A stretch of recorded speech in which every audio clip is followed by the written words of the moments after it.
Long ago, in the gentle hills of Shigaraki, there was a quiet village known for its pottery.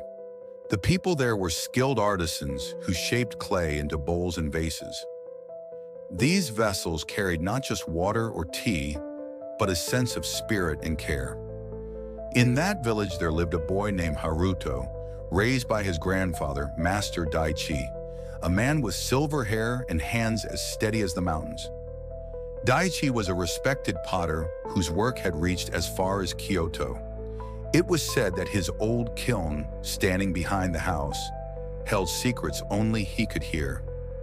Every day after his lessons, Haruto would sit near the doorway of the workshop, watching in silence as his grandfather turned simple clay into beautiful shapes. He admired how Daichi's hands moved with ease and purpose, as if he and the clay understood each other.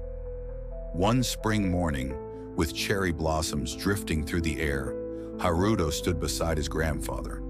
With a deep bow, he said, "Grandfather, please teach me the way of the wheel." Daichi paused and looked up. His eyes were calm, like still water. "To shape the clay," he said, "you must first shape yourself. Are you willing to be patient?" Haruto nodded without hesitation. Daichi handed him a lump of clay and pointed to the second potter's wheel, one that hadn't been used in years. "Begin," he said. "The wheel will teach you what I cannot." At first, Haruto was full of energy. He sat at the wheel every day, eager to learn. But the clay was difficult.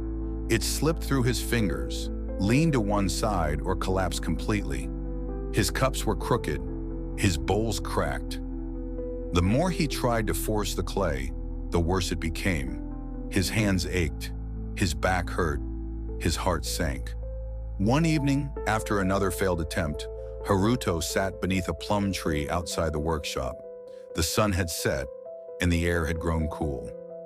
He stared at his rough, clay-covered hands. "I'm not like you," he finally said to his grandfather, who had quietly joined him. "Maybe I'm just not good at this." Daichi said nothing at first. He poured 2 cups of tea and handed one to Haruto. Then in a soft voice, he asked, "Do you know the story of the crane who could not dance?" Haruto shook his head. "When she was young," Daichi began, "the crane was clumsy. Her steps were slow. The other birds laughed at her. But every morning under this very tree, she practiced alone. She did this for 1,000 mornings. Then one day, her wings moved like a song." He looked at his grandson and smiled. "People see beauty and think it comes from talent, but true skill is built over time. That kiln behind the house," he said, nodding toward it, "does more than fire clay. It tests the heart. If you are willing, come back tomorrow, and the next day." And the next, Haruto looked down again at his hands. They were tired but not broken. He gave a quiet nod, and so the seasons passed. Haruto rose with the sun. He swept the floor, cleaned the tools, and returned to the wheel. He shaped the clay again and again. He failed many times, but each time he learned something new. When a bowl cracked in the fire, he examined it and tried again. When the glaze turned cloudy, he adjusted the mix.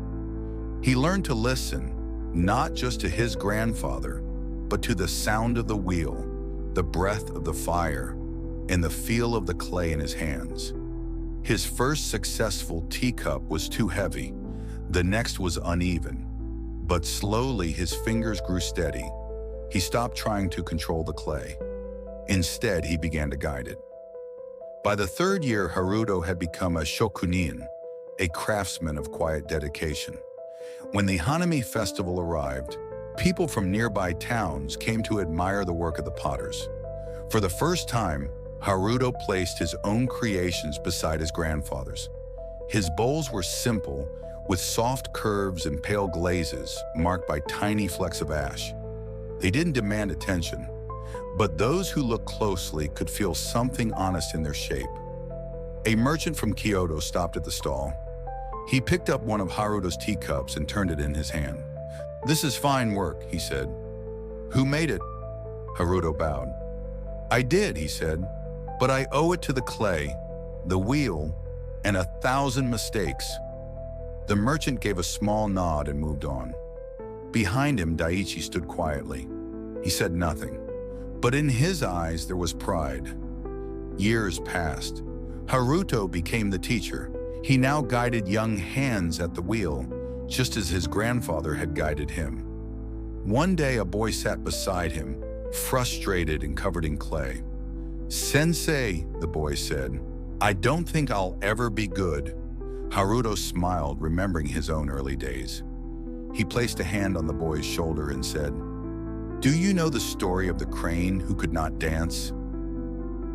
Just like Haruto, we all face moments when things fall apart, when our efforts feel wasted and progress comes slowly, if at all. But this is how life shapes us, not with sudden success, but with quiet, steady work. Like clay on the wheel, we are molded by patience, by persistence, and by the courage to try again.